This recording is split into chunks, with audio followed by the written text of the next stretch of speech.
वयाच्या 16व्या वर्षीपासून तू international tennis खेळायला लागलास. हो आणि 18व्या वर्षी पहिली इंटरनॅशनल मॅच जिंकलास. बरोबर पॅरिसमध्ये. बरोबर. बरोबर. पण मग मॅच जिंकण्यासाठी काय लागतं? सगळ्यात कठीण मॅच कुठली होती? पहिले 3 वर्ष माझ्याकडे स्वतःची रॅकेट अजिबात नव्हती. मी रेंट करायचो रॅकेट. म्हणजे 10 रुपयाची रॅकेट रेंट करा, तुम्ही 20 रुपयाचं बॉल रेंट करा, हे अशा आमच्या क्लबमध्ये चालायच्या. तेव्हा किती तास प्रॅक्टिस केलीस? मला आठवत पण नाही मी किती तास खेळायचो. मी कधी कधी 3 वाजता जायचो, कधी कधी 2 वाजता जायचो. येताना मी 6ला येईन, 7ला येईन. मी आहे ना कुठलाही खेळ लाईव्ह किंवा टी व्हीवरती बघत नव्हतं. टेनिस कधी बघितलं नव्हतं. टेनिस खेळायच्या आधीसुद्धा नाही. इंटरनॅशनल मॅचेस खेळण्याचा प्रवास कधी सुरू झाला? खूप आधी झाला असता, पण टेनिस हा फायनान्शियली खूप चॅलेंजिंग स्पोर्ट्स आहे. ते गोपीचंदच्या इंटरव्ह्यूमध्ये त्यांनी मेन्शन केलेलं की जर तुमची फॅमिली वेल टू डू असेल तर तुमच्या मुलाचा स्पोर्ट्स करिअर म्हणून तुम्ही सिलेक्ट करा. किती खर्च आहे तो एका टुर्नामेंट खेळायला? मला वाटतं 10 ते 12 लाख रुपये त्याचा खर्च. एका मॅचचा? एक मजेशीर गोष्ट मी एकदा बघितलेली.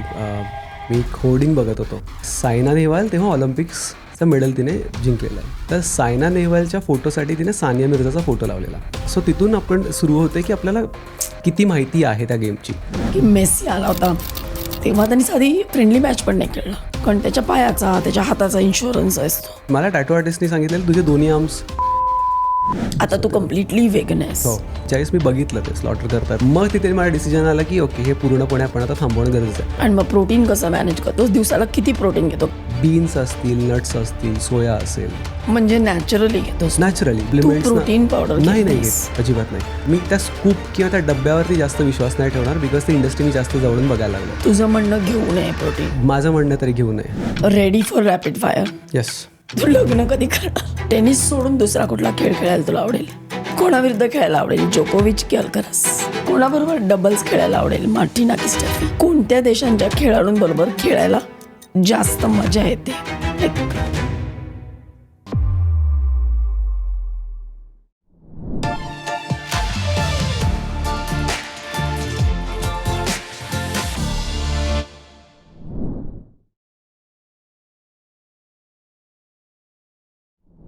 नमस्कार विश्वजीत, तुझं सर्व काहीमध्ये खूप खूप स्वागत आहे. Thank you for having me. वयाच्या 16व्या वर्षीपासून तू इंटरनॅशनल टेनिस खेळायला लागलास. हो. आणि 18व्या वर्षी पहिली इंटरनॅशनल मॅच जिंकलास. बरोबर. पॅरिसमध्ये. बरोबर. बरोबर. इतक्या लहान वयात तू सुरुवात केलीस आणि जवळजवळ 90च्या वर मॅचेस आत्तापर्यंत खेळला आहेस. सगळ्यात कठीण मॅच कुठली होती? मी 2 मॅचेस कन्सिडर करतो आणि आत्तापर्यंत मी त्यांनाच कन्सिडर करेन, कारण पहिली तर मी ज्युनियर्स खेळलेलो 16-17चा असताना. कुठे खेळलास ती? कझाकिस्तानला होते. पहिल्यांदा इंटरनॅशनल टूर होती, त्यामुळे मी भरपूर गोष्टींचं प्लॅनिंग व्यवस्थित नव्हतं करत. आणि त्या मॅचमध्ये मला वाटतं मी 3-1 अप असताना मी अँकल ट्विस्ट केलेला.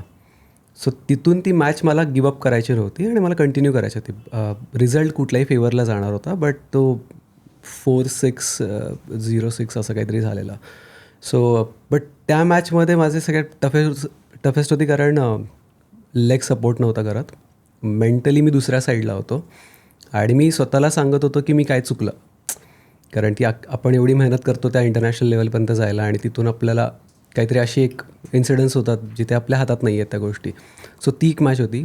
दुसरी होती जी पॅरिसला जिंकलो, ती मी टफेस्ट कन्सिडर करेन. त्यानंतर मी भरपूर जिंकलो, भरपूर खेळलो. त्याच्या आधी मी स्लिप डिस्कमधून जस्ट रिकवर झालेलो आणि त्या इंजरीमध्ये एक थॉट होता की मी येईन परत, नाही येणार, कारण की काही फिजिओज म्हणतात वॉक नाही करू शकत आहे, लिफ्ट नाही करू शकत आहे. आणि डिस्क हा असा एक एलिमेंट आहे जो सगळ्या गेमसाठी इम्पॉर्टंट होता माझ्या.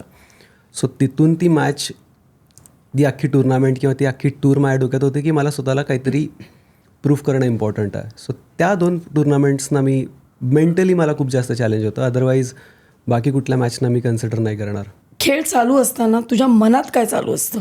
मी हा थॉट स्वतःला खूप वेळा विचारला आहे की नक्की मी कुठला विचार करत असेल.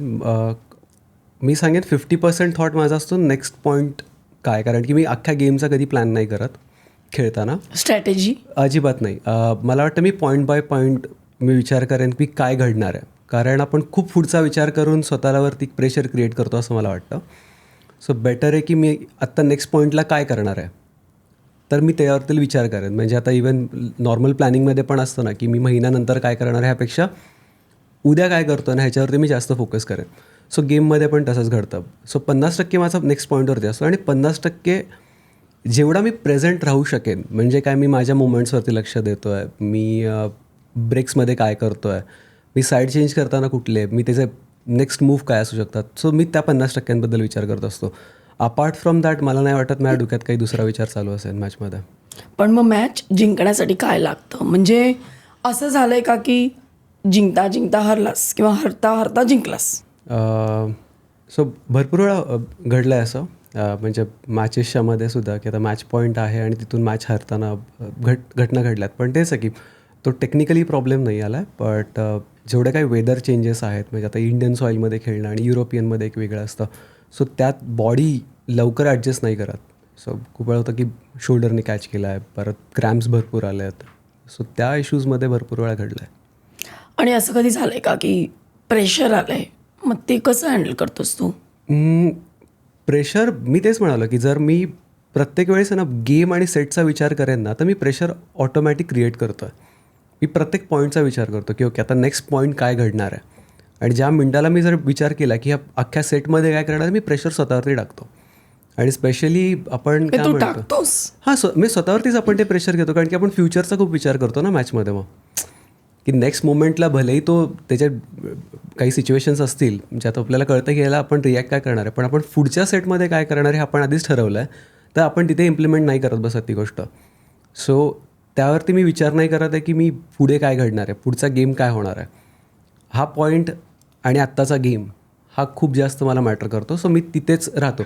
ज्युनियर्समध्ये मी भरपूर वेळा असा विचार करून प्रेशर क्रिएट केलं आहे स्वतःवरती. मग चोक होणं असेल, भरपूर वेळा होतं की अरे डिसिजन चुकत आहेत, मग त्या डिसिजन चुकलेल्याला आपण कंटिन्यू करत राहतो नाही का, की मागचा पॉईंट आपण असा घालवलेला, मग त्याच मागच्याच पॉईंटमध्ये त्या पुढच्या पॉईंटपर्यंत आपण त्या काय म्हणतात पास्टमध्ये राहून प्रेझेंटचा विचार करणं नाही करू शकत. सो तो पॉईंट संपला, तो संपला.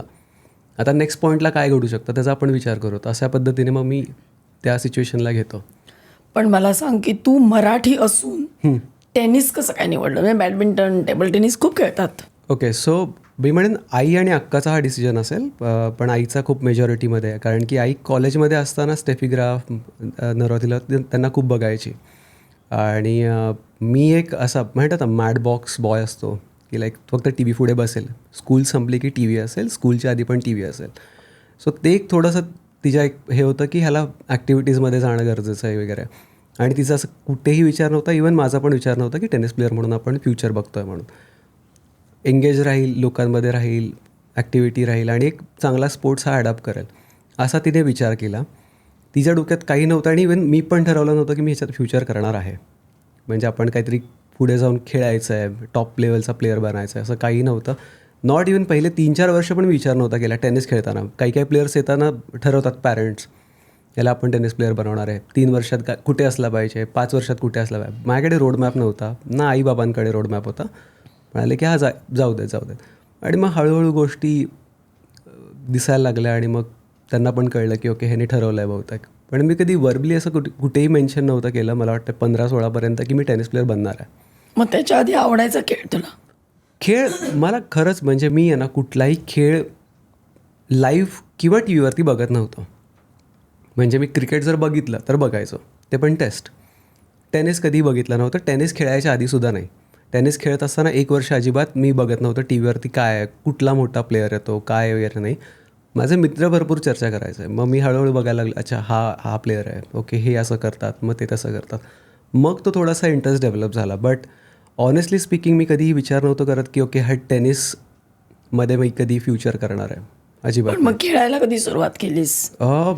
मी 6.5-7 कन्सिडर करेन, म्हणजे 8 वर्षाचा असताना मी प्रॉपर, मला त्या मेमरीज एकदम शार्प आहे. ती कोण कोच होतं, कोण तिथे मला वाटतं रंगादाते म्हणून अजून पण आहेत ते, मी म्हणेन माझे पहिले सर, हो फलटणला.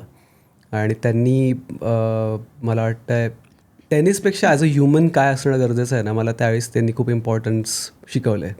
आणि अजूनही मी त्यांचे खूप हे, कारण की टेनिस प्लेयर हा कोर्टवरती एक वेगळा आहे आणि कोर्टच्या बाहेर एक वेगळी पर्सनॅलिटी असते. आपण म्हणूयात बाहेरचा माणूस आणि टेनिस कोर्टवरचा त्याला डिसिप्लिन किती आहेत ॲज अ पर्सन म्हणून तो कसा असला पाहिजे. आणि त्यांनी मला लहानपणापासून एक गोष्ट सांगत होते की हा जेंटलमॅन स्पोर्ट्स आहे, मग त्यात तू कसा असला पाहिजेस.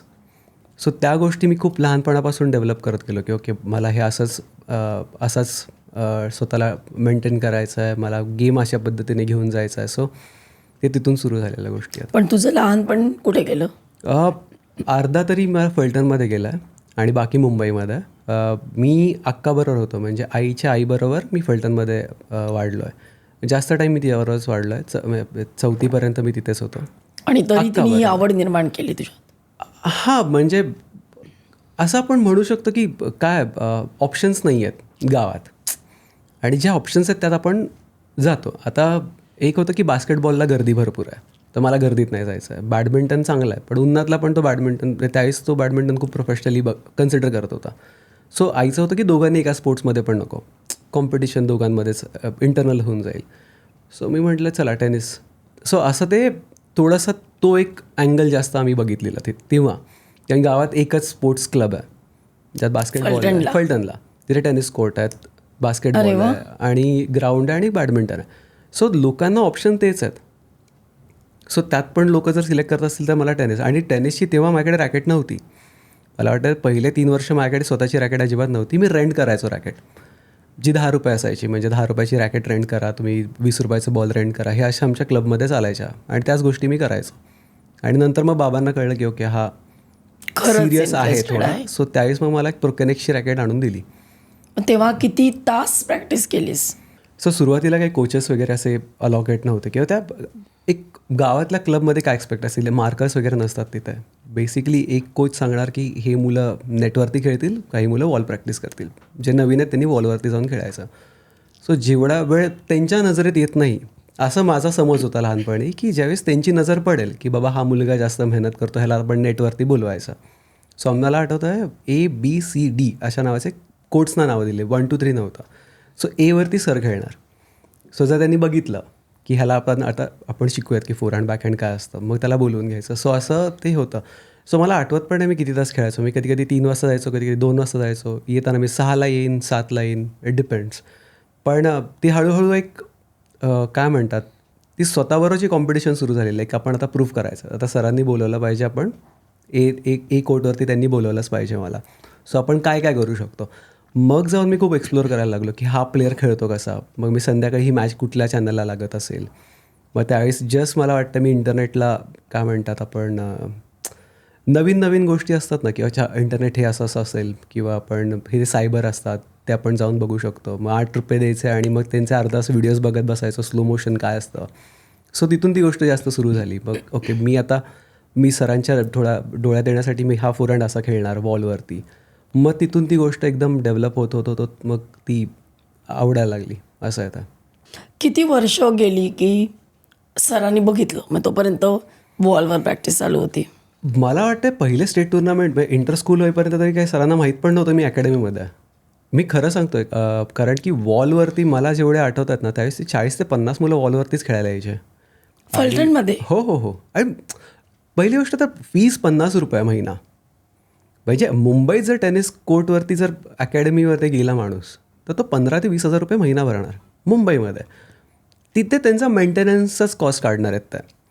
आता मुलगा 50 रुपये देऊन तर किती जण येणार, तर 100 जण येऊ शकतात तिथे. तर त्यातले मला वाटते प्रत्येक कोर्टवरती 4-4 जण असायचं डीपर्यंत. डी कोर्टचं सगळ्यात वर्स्ट होतं, ते सिमेंट दिसायचं, त्यामुळे तिथे कोण जायचं नाही. सो कोण नसेल तर आपण एक संधी मिळेल असा एक. पण बाकी खूप गर्दी होती वॉलवरती. म्हणजे मला वाटतं मी आत्ता जर ती गर्दी बघेन तर मी लांब राहीन, एवढी गर्दी मी तिथे होते. पहिल्या इंटरस्टेटपर्यंत काहीच नव्हतं. मला वाटतं पहिल्या इंटरस्टेटला पण इंटरस्कूलच्या वेळेस आई बाबा पहिल्यांदा आले की हा टुर्नामेंट खेळतो आहे. इंटरस्कूलला. आणि त्यावेळेस पण टीम नव्हती. माझ्या ज्या शाळेत मी होतो त्यावेळेस टेनिस हा त्या स्कूलचा स्पोर्ट्स नव्हता. मी माझ्याच वर्गातली 2-3 मुलं घेतली, म्हटलं तुम्ही नावं टाका, आपण एक 5 लोकांची टीम बनवू, तुम्ही काही करा, मला खेळायला मिळेल. सो असं एक ते बनवलेली टीम होती ती. सो तिथून मग थोडं आई आणि बाबांचं एक बोलणं झालं की याचा इंटरेस्ट आहे, तर आपण एक संधी देऊन बघूया त्याला, काय ह्याचा विचार कसा चालला आहे. मग तिथे एक नॅशनल्स खेळलेले काही सिनियर्स होते, त्यांच्याशी आईचं आणि बाबांचं काही बोलणं झालं की ह्यांनी कुठला पाथ आता निवडणं गरजेचं आहे, हा कुठल्या टुर्नामेंट्स खेळायला पाहिजेत ह्याने. इथे फ्युचर नाही हे आईबाबांचं झालं की हा गावात किती दिवस खेळेल. एक ग्रोथ पाहिजे, डेव्हलपमेंट होईल, पर्सनल गेम हे होईल सगळं, पण त्याच्या पुढे खेळण्यासाठी म्हणजे त्याला आता त्याला स्टेट्स खेळायचे आहेत, नॅशनल खेळायचं, इंडिया खेळायचं असेल तर कुठे. मग त्यांनी थोडंफार गायडन्स दिलं की तुम्ही इथे जाऊन रजिस्टर कराल का, हा त्यांचा टुर्नामेंटचा एक चार्ट असतो, तिथे तुम्ही टुर्नामेंटला पाठवा. सो मग तिथून मग मी पहिला ठरलं की बाबांचं म्हणालं की, आणि मी दर उन्हाळ्याची सुट्टी, दिवाळीची सुट्टीला मुंबईला यायचो.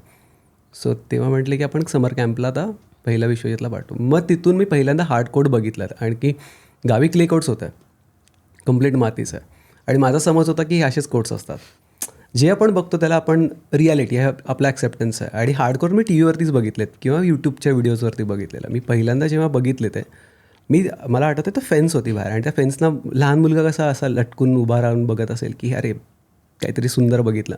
मला अजूनही आठवतं 20 मिनटं तर मी हल्लो नव्हतं, मी फक्त बघत होतो हे कोर्ट्स दिसतात कसे, आणि मी उद्या ह्याच्यावर खेळणार आहे ह्याच्यावरती. मुंबईला पहिल्यांदा मी क्ले कोर्ट्स फक्त बघत होतो. मी साताऱ्यावरनं कोल्हापूरला जाईन, तिथे पण क्ले कोर्ट्सच आहेत, हार्ड कोर्ट्स नाही आहेत. सो मी पहिल्यांदा हार्ड कोर्ट्स बघितले तर अच्छा इथे मोठे प्लेयर्स खेळतात का, म्हणजे एक तो समोर. अजून पण मी आजही जरी टेनिस कोर्टवर जातो ना, मला ते अजूनही ती फील आहे की मी परत एकदा नवीन खेळतो आहे काहीतरी. ते रॅकेट काढताना किंवा नवीन रॅकेट्स ओपन करत असेल, स्ट्रिंग्सना रॅकेट देसेन, मला ते असंच वाटतं की मी आज परत एकदा पहिलाच दिवस तो आहे माझा. आणि ते आवडतं ना, आपण शेवटी कुठली आवडीची गोष्ट आपण परत परत तीच करत असतो ना, ती परत नवीन वाटते. सो तसं मला त्या गेमबद्दल आता. इंटरनॅशनल मॅचेस खेळण्याचा प्रवास कधी सुरू झाला? खूप आधी झाला असता, पण टेनिस हा फायनान्शियली खूप चॅलेंजिंग स्पोर्ट्स आहे. तुम्हाला मला आठवतं आहे आता रिसेंटली 2-3 वर्षापूर्वी मला वाटतं गोपीचंदच्या इंटरव्ह्यूमध्ये त्यांनी मेन्शन केलेलं की जर तुमची फॅमिली वेल टू डू असेल तर तुमच्या मुलाचं स्पोर्ट्स करिअर म्हणून तुम्ही सिलेक्ट करा. आईवडिलांची म्हणजे financial condition well to do आहे, पण त्यांनी स्पोर्ट्स एक्स्ट्रीम लेवलपर्यंत जाणं ह्याच्यावरती क्वेश्चन होता पहिल्यापासून. सो असं होतं की ओके हा वर्षातले 12 टुर्नामेंट नाही खेळू शकणार, पण 3 टुर्नामेंटला आपण त्याला पाठवू शकतो. पण त्यात पण आपण 3 टुर्नामेंट आता तो युरोपमधला आपण त्याला पाठवणार नाही, कारण की ज्युनियर्समध्ये खूप खर्च आहे आणि हे. मग आपण एशियामध्ये कुठल्या टुर्नामेंट्स मिळतील. सो हे सगळं त्यांचं एक खर्चाचं गणित आहे म्हणजे पूर्णपणे. म्हणजे आपण म्हणूयात की ज्युनियर्स प्लेयर्स किंवा मेन्सला पण आहे ना, हा सगळा फायनान्शियली किती तू चांगला आहेस ह्याच्यावरती तुम्ही किती टुर्नामेंट्स खेळता हे गणित सगळं ठरणार आहे. म्हणजे असं नाही की एक टुर्नामेंट जिंकलं म्हणजे पुढची टुर्नामेंट आपल्याला काय म्हणतात टुर्नामेंट डायरेक्टर म्हणा किंवा फेडरेशन ऑफर करताय असं काही नाही आहे. तिथे पण तुम्हाला स्वतःच्याच खर्चाने जायचं आहे. सो हे सगळे प्रश्न त्यावेळेस त्यांना होत आहे. सो मी पहिली मला वाटतं 16ला मी अप्लाय केलेलं पहिला ITFला की ओके आपण IPN घेऊ, आता एंट्री कुठे मिळेल तसं, कारण की त्याला स्टेट नॅशनल रँकिंग पण मॅटर करते. सो तिथून मग ते क्वेश्चन्स क्लिअर करता मी मग ठरलं की ओके आता हे खेळेल, आणि मग तिथून ती गोष्ट सुरू झाली माझी. किती खर्च आहे तो एका टुर्नामेंट खेळायला? मी म्हणेन डिपेंड्स पर्सन टू पर्सन आहे. अगेन जर तो एकटा जात असेल तर मी म्हणेन 2 लाख रुपये असेल कमीत कमी. आठवड्याचा मी खर्च म्हणतो आहे कमीत कमी एकटा. आणि जर तो अख्ख्या टीमबरोबर जात असेल, मग त्याचा कोच आहे, हिटिंग पार्टनर आहे, फिजिओ आहे, मसूस आहे आणि भरपूर काही त्याचा मॅनेजर आहेत, मला वाटतं 10 ते 12 लाख रुपये मग त्याचा खर्च एका मॅचचा. हो, कारण टुर्नामेंट फीज येतात, त्यानंतर हॉटेल. मी म्हणतो टीमबरोबर जातो आहे. तर तुझी टीम आहे का? मी काही टुर्नामेंट्सना घेऊन जातो, काही टुर्नामेंट्सना नाही. आत्ता सध्या माझ्याकडे बिल्डअप आहे. मला वाटतं ह्या वर्षी मी मोस्ट प्रॉब्ली टीमबरोबर ट्रॅव्हल करणार आहे. आणि जस्ट बिकॉज माझ्याकडे बॅकहँड माझा रेडी आहे की मी ह्या टीमला घेऊन फिरू शकतो. आणि टीमला घेऊन फिरण्याचे ॲडव्हान्टेजेस भरपूर आहेत, कारण की चुका आपल्याला लवकर कवर करता येतात. प्रत्येक माणसाला त्याची एक्सपर्टी असते. आता मी एकटा ट्रॅव्हल करणार आहे, त्या एकटा ट्रॅव्हल करताना मला कळतं की ओके हे चुकलेलं माझं, मी डाएटमध्ये हे चेंजेस हवे होते, माझा मसल्स पाजम असा होता, मी रिलॅक्स एवढा करायला पाहिजे होती बॉडी. हे फिजिओस सांगणं गरजेचं असतं. मी इथे येणार 10 दिवसानंतर मला काहीतरी साक्षात्कार होणार की अरे हे पण आपण करू शकलो असतो. त्या टीममुळे वाचतात गोष्टी आपल्या तिथे. सो या वर्षापासून मी टीमला घेऊन ट्रॅव्हल करणार आहे. सो मग त्या टीममध्ये कोण कोण असतं तुझ्या, आणि त्यांचं म्हणजे त्यांचं काय काम असतं? ओके, सो ह्या वर्षीच्या माझ्या टीममध्ये हेड कोच आहे, हिटिंग पार्टनर्स आम्ही घेऊन नाही जात आहे ह्यावेळेस. हेड कोच आहे, मसूस आहे आणि फिटनेस ट्रेनर आहे, 3 असतील. एक मॅनेजमेंटचा अजूनही कॉलम MT आम्ही अजून डिस्कशन्समध्ये आहोत, आणि मोस्ट प्रॉब्ली आम्ही 5 जण असू या वर्षापासून. मग तुझं फिटनेस रुटीन काय असतं? मी ऑफ सीझन आणि प्री सीझनला आहे ना खूप सिमिलर पकडतो. म्हणजे खूप प्लेयर्स असतात जे ऑफ सीझनला खूप हेवी इंटेन्सिटी ठेवतात आणि प्री सीझनला थोडं लाईट करत जातात, कारण की वेट ट्रेनिंग कमी करत जातात आणि फिटनेस म्हणजे आपण म्हणतो ना की स्प्रिंट्स असतील, कार्डिओ असेल, त्याला जास्त वाढवतात. पण मी दोन्हीला जी रेंज असते ना, मी खूप सिमिलर ठेवतो, कारण की माझा जो गेम आहे ना तो खूप जास्त फिजिकल आहे. म्हणजे मी युरोपियनसारखा जायंट नाही असं म्हणेन, की जायंट मसल्स नाही आहेत की मी वन शॉटमध्ये गोष्टी संपवेन. मला रॅलीज करत राहावे लागतात. लाईक माझा फिटनेस तो कंटिन्यूज राहणं गरजेचं आहे. सो मी त्याला कधीही कमी नाही करत ऑफ सीझन आणि प्री सीझन. सो आत्ता पण माझं वेट ट्रेनिंगचा जो शेड्यूल आहे तो पण जवळपास 2.5 hours फक्त वेट ट्रेनिंग. रोज? हां, रोज म्हणजे ऑफ नाही मी ठेवत आहे. मला खरं तर मला बोर नाही होत आहे म्हणून बहुतेक मी ठेवत नाही आहे. मी खूप वेळा झालं आहे, म्हणजे माझा महसूस पण मला वाटतं की लाईक 1-2 दिवस तरी तुम्ही घरी बसून आराम करा. आणि मी तिथे जाऊन बसेन पाय तर. मी खूप वेळा होतं मी टेनिस कोर्टवर जाऊन फक्त बसून राहीन. मी करणार नाही काही, पण मला तिथे मला असं वाटतं ते स्वतःचा एक रुटीन तो बसवणं गरजेचं असतं. आणि ह्याच्यावरती मी खूप स्वतःला प्रश्न करत राहतो की मी राईट रुटीन्समध्ये आहे की नाही, मी व्यवस्थित विचार करतो आहे की नाही करत आहे. कारण की काही काही थॉट्स असतात जे न खेळता, म्हणजे आपण खेळताना येणारे थॉट्स आणि एकदा खेळ बघत असतानाचे थॉट्स वेगळे आहेत. म्हणजे काय सांग? ओके, सो आता मी कोणाला तरी खेळताना बघतो आणि त्याचा स्पिन वेगळा आहे, आपण म्हणतो टॉप स्पिन वेगळा किंवा तो कन्वर्ट खूप फास्ट करतो आहे. तर हे खेळताना मला जे जाणवत आहेत आणि मी बसल्यावरती समोरच्याला बघताना मला कळतं अरे हे बहुतेक माझ्याकडून मिस आउट होत होतं, मी उद्याच्या प्रॅक्टिसला हे ट्राय करतो. सो तो एक टाईम मिळतो हे ज्यावेळेस आपण फक्त गेम बघत असतो तेव्हा, की आपण कोर्टवरतीच आहोत आणि लोकांना बघतो आहे. तर या गोष्टी आपल्याला स्वतःहून नाही कळत ना, ते दुसऱ्याला बघता बघता कळतात की ओके हे करतो आहे, हे मी करणं गरजेचं आहे गेम अजून इम्प्रूव्ह करायला. सो तिथून तो थॉट येतो मला. पण मग तू वेट ट्रेनिंग करतोस आणि शिवाय कार्डिओ करतोस. हो, किती वेळ करतो कार्डिओ? ओके, सो मला 3 मी सिच्युएशन्सना बघतो. जर हाफ एन आवर स्विम असेल, आता स्विमिंग तर बंद आहे सध्या कारण थंडी आणि मला अजिबात थंडी आवडत नाही, ते कारण एक आहे. पण मग 30 मिनिट्सचं मग स्किपिंग असेल आणि 30 मिनिट्सचं मग रनिंग असेल. 30 मिनिट्स स्किपिंग करतो? ते खूप कमी आहे अजून. मी ऑनेस्टली स्पीकिंग मी काही प्लेयर्सना ओळखतो ज्यांचा अजून खूप चांगला, कारण की हे सगळा फुटवर्कचा गेम आहे आणि स्ट्रेंथचा नाही आहे, हा सगळ्याचाच गेम आहे. मी म्हणेन काय काय लागतं फिजिकल, काय लागतं? मी म्हणेन प्रत्येक हा एका मसलचा गेम नाही आहे. मग मी म्हणेन की फक्त आर्म आहे म्हणून मी आर्मने नाही मारत. हा अख्ख्या बॉडी रोटेशनचा गेम आहे. तो अख्खा बॉडी शिफ्ट करावं लागतं. प्रत्येक बॉलच्या स्पीडला आपण ती बॉडी टाकणं असेल, कधी बॅकहँडला जायचं आहे तर बॅकफूटवरती राहायचं आहे कसं, तर बॉडी किती लोड मॅनेज करणं गरजेचं आहे. जम्प्स खूप आहेत, माझ्या प्लॅनमेट्रिक्स उड्या खूप आहेत ना, सर्व्हिस मारताना पण जंप असतं, बॅकहँड कधी कधी मारायचे परत जंप असेल. प्रत्येक बॉलच्या आधी आपल्या एक स्प्लिट स्टेप असते. जे बॉल येतो आहे आता नॉर्मल येतो आहे तर मी जंप करून तो रिॲक्शनला जातो ना, आपण लेग स्प्रेड करणार, मग आपल्याला बॅलन्स मिळतो त्यात. सो जंप ही कॉन्स्टंट आहे. 30 मिनिट्स हा वॉर्मअप मी म्हणेन. आणि खूप प्लेयर्स मी बघतो जे 45-50 मिनिट्स हे खूप कॉमन आहे. सो हे आहे. पण हा गेम मेंटली सगळ्यात जास्त आहे. मी फिजिकल नाही म्हणणार, कारण मी काही प्लेयर्सना असं ओळखतो ज्यांची फिजिक नाही आहे, म्हणजे त्यांच्याकडे स्ट्रेंथ अशी बघून नाही कळणार की खरंच तेवढी ताकद आहे का नाही, पण ती टायमिंग एवढी चांगली ना त्यांची, त्यांना कळतं की ओके मी या स्पीडला कॅच केलं तर या स्पीडला मी रिटर्न देऊ शकतो. एवढं कॅल्क्युलेशन असतं. खूप प्लेयर्स आहेत. मी ज्युनियर्सना तर मी एवढे प्लेयर्स मी बघून कधी कधी सरप्राईज झालो आहे की खरंच हे घडू शकतं का, कारण की त्यांच्याकडे बघून असं वाटेल की अरे उडतील हवेत, असं आपण म्हणू शकतो की लाईक खूप बारीक आहेत, पण ती ताकद येते कुठून त्यांच्यात, कारण की टायमिंगवरती आणि डोकं सतत त्यांचं चालू असतं त्या गेमबद्दल. सो अशा म्हणजे फिजिकल आणि मेंटल दोन्ही. हो, पण मी म्हणेन 60% मेंटल आणि 40% फिजिकल आहे माझं असं म्हणणं आहे. हो, ऑल गेम्स यू थिंक की ओनली टेनिस?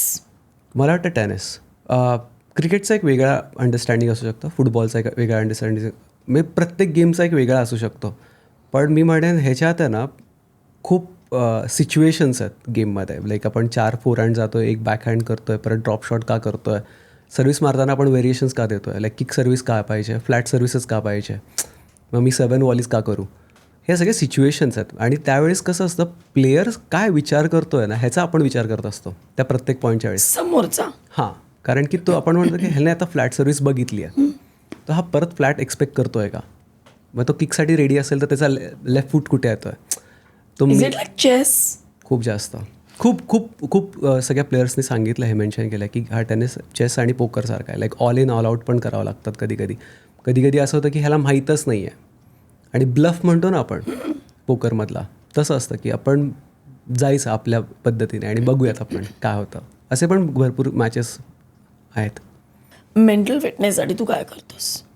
मी आधी खूप करायचो. मी आत्ता मला वाटतं मी यूज टू झालं. आधी ज्या एक्सरसाइज होत्या मी त्राटक खूप करायचो. त्राटक हो, आपण म्हणतो ना कसं करायचंस तू? हा अगरबत्ती असेल आणि त्याच्या ज्योतीकडे बघत राहायचं, ते करायचो भरपूर वेळा. कॉन्सन्ट्रेशनसाठी खूप ते करायचो मी. परत मी थंब मुवमेंट असतील त्या असतात. आता तर मी बॉल एक्सरसाइज आमच्यात खूप असतात. म्हणजे 3 बॉल असतील वेगवेगळ्या कलरचे, तर कुठल्या कलरला कॅच करायचं आहे. सो मी त्या आत्ता जास्त गोष्टी करतो. लहानपणी ह्या ॲक्सेस नव्हता. सो आई मला सांगायची योगा कर, हे कर, ते कर, एवढ्या वेळ तू ब्रिदिंग हे असलं पाहिजे, किती ब्रीद आउट करायचं आहे, प्राणायाम आणि हे सगळं आईचं खूप पुश असायचं. आणि त्यावेळेस तिचं म्हणणं होतं हे तुला जास्त फायदा करणार आहे. आणि मी म्हणायचं हे काय? म्हणजे आई लहानपणी मला सांगायची संध्याकाळी की 7 वाजले दिवाला, पण दिव्याकडे थोड्या वेळ बघत राहा. मग ते मी म्हटलं अच्छा ठीक आहे. मग आता जाऊन कळतं की ओके हे त्यावेळेस का घडत होतं किंवा तिला माहीत होतं ते. आपण असं बघतो की मराठी मुलं क्रिकेट, बॅडमिंटन हे निवडतात. मग टेनिस ते खर्चिक आहे म्हणून निवडत नाहीत का? असं नाही म्हणता येणार. मला वाटतं की खूप हा इंडिव्हिज्युअल स्पोर्ट्स आहे. म्हणजे आपण हा ग्रुप स्पोर्ट्स कन्सिडर नाही करत. आणि खर्चिक हा मुद्दा मला वाटतं खूप नंतर येत असेल. म्हणजे सुरुवातीला ज्यावेळेस ते विचार करत असतील की हा किती इंटरेस्ट घेतो. कारण की most of the families that I know की त्यांना तो स्पोर्ट्स एवढा एक्सपोजर नाही आहे त्या स्पोर्ट्सकडे. की प्रत्येकाला माहिती आहे टेनिस प्लेअर कोण आहेत आत्ता, प्रत्येकाला माहिती आहे की इंडिया नंबर 1 कोण आहे आत्ता, इंडिया नंबर 10 कोण आहे, वर्ल्ड नंबर 1 कोण आहे, ह्याच्यावरती पण क्वेश्चन करतात. म्हणजे मी आता एक मजेशीर गोष्ट मी एकदा बघितलेली. मी एक होर्डिंग बघत होतो ऑन द वे, आणि सायना नेहवाल तेव्हा ऑलिम्पिक्सचं मेडल तिने जिंकलेलं. तर सायना नेहवालच्या फोटोसाठी तिने सानिया मिर्झाचा फोटो लावलेला आणि एकदम मोठा, म्हणजे एकदम मोठा हे होता. सो तिथून आपण सुरू होते की आपल्याला किती माहिती आहे त्या गेमची. मला वाटतं कितीतरी मराठी मुलं आहेत जे भरपूर वेगवेगळ्या अशा स्पोर्ट्समध्ये आहेत. बट टेनिसमध्ये पण नसतील, पण भरपूर अशा स्पोर्ट्समध्ये ज्याच्याबद्दल आपल्याला पण कल्पना नसेल की अच्छा हे स्पोर्ट्स खरं एक्झिस्ट करतात का. म्हणजे आता मध्यंतरी मी पुण्यात असताना मला कोणतरी सांगितलं रॉक क्लाइम्बिंग हा प्रोफेशनल स्पोर्ट्स आहे आणि असा असा तो ऑलिम्पिक्सला पण जातो. म्हटलं ठीक आहे. आणि मी मराठी एवढ्या फॅमिलीज बघितल्या, मला क्वेश्चन अजिबात नाही, कारण की त्यांना त्याचं एक्सपोजर आहे. कारण की त्याचे कॅम्प्स त्यांच्या स्कूलमध्ये घडले असतील किंवा आजूबाजूला कोणतरी आहे ज्याच्याबद्दल तो सतत बोलतो आहे. सो नाही, तू त्यांच्यासाठी रोल मॉडेल आहेस ना, म्हणून हा प्रश्न विचारला. नाही, मी कधीही कन्सिडर नाही करत की मराठी मुलांसाठी मी काय आहे किंवा लोकांसाठी, जनरल लोकांसाठी तू आहेस रोल हां. मॉडेल. मी स्वतःला तसं बघेन की मी जर काही क्रिएट करत असेल तर त्यातून त्या लोकांनी काही घ्यावं. सो फक्त मराठी म्हणून जर तो मुद्दा बघायला गेला तर असं नाही आहे. तसं नाही आहे. कारण की इंडियात तसेच स्पोर्ट्स कमीच आहेत. आपण क्रिकेट जर बघितला टॉपवरती आपण क्रिकेट, आणि बाकीच्या स्पोर्ट्सचे ॲथलीट्स एवढे बाहेर नाही आलेत आता. मीडियामध्ये ते येऊन बोलत नाहीत किंवा त्यांच्या लाईफबद्दल लोकांना नाही माहिती आहे. सो जेवढ्या स्पोर्ट्सबद्दल लोकांना कळेल तेवढे ते येऊन तिथे बघतील की ओके ह्या स्पोर्ट्समध्ये पण काहीतरी फ्युचर आहे. मग तू डबल्स का खेळत नाही?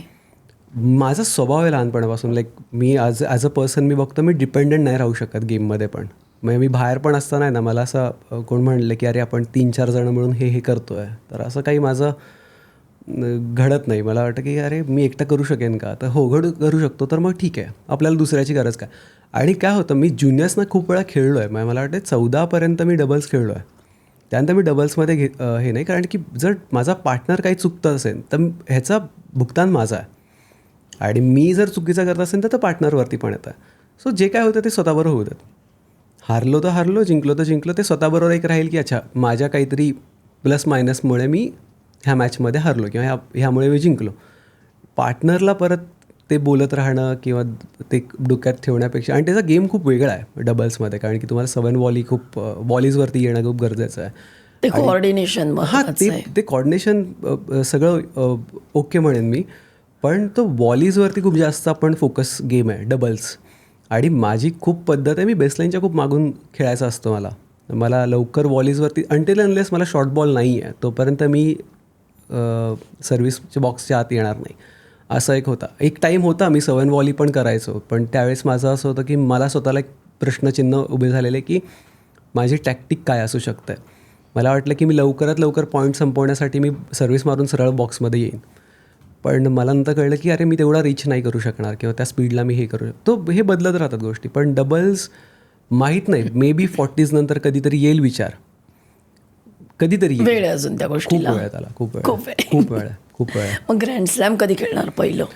होपफुली सून. म्हणजे मी ह्या वर्षापासून प्लॅनिंग काय म्हणजे तुझं? मी मागचे 2 वर्ष मी कम्प्लीट फोकस माझा एक होता की बॅकहँड मला खूप सॉलिड करावं लागेल. जसं मगाशी म्हणाल्याप्रमाणे मला यावर्षी टीमबरोबर ट्रॅव्हल करायचं आहे. मला यावर्षी खूप पिकी टुर्नामेंट्स करायच्या आहेत. म्हणजे असं नाही होणार की हे बजेटमध्ये म्हणून मी इथे जाऊ. नाही, ही टुर्नामेंट माझ्या रँकिंगसाठी बेटर पडणार आहे. ही टुर्नामेंट मला पुढचे काय म्हणतात जी जर्नी असेल त्याला प्लस करत जाईल. तुझं काय रँकिंग आहे भारतातलं? आत्ता मेन्समध्ये नाही आहे ऑनेस्टली स्पीकिंग. कारण की आपला इथे मी सांगतो हे रँकिंग सिस्टीम कशी वर्क करते तिथून मी फायनान्शियल तुम्हाला गोष्टी कळतील. सो आपण यावर्षी जर मी 10 टुर्नामेंट खेळलो आणि 10 टुर्नामेंट खेळल्यावरती मला जर 100 पॉईंट मिळत असतील तर मला पुढच्या वर्षी परत त्या 10 टुर्नामेंट्स खेळायच्या ते 100 पॉईंट डिफेंड करायला.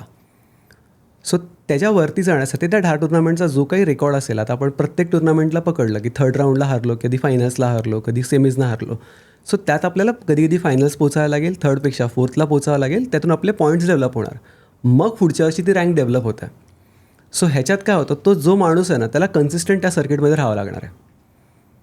सो मी युजली लोकांना सांगतो की तुम्ही आयटा खेळा, पण ITFला जास्त प्रेफरन्स द्या. म्हणजे इंटरनॅशनल सर्किटला जास्त प्रेफरन्स ठेवा, तिथून तुम्हाला रँकिंग बिल्डअप होत जाईल.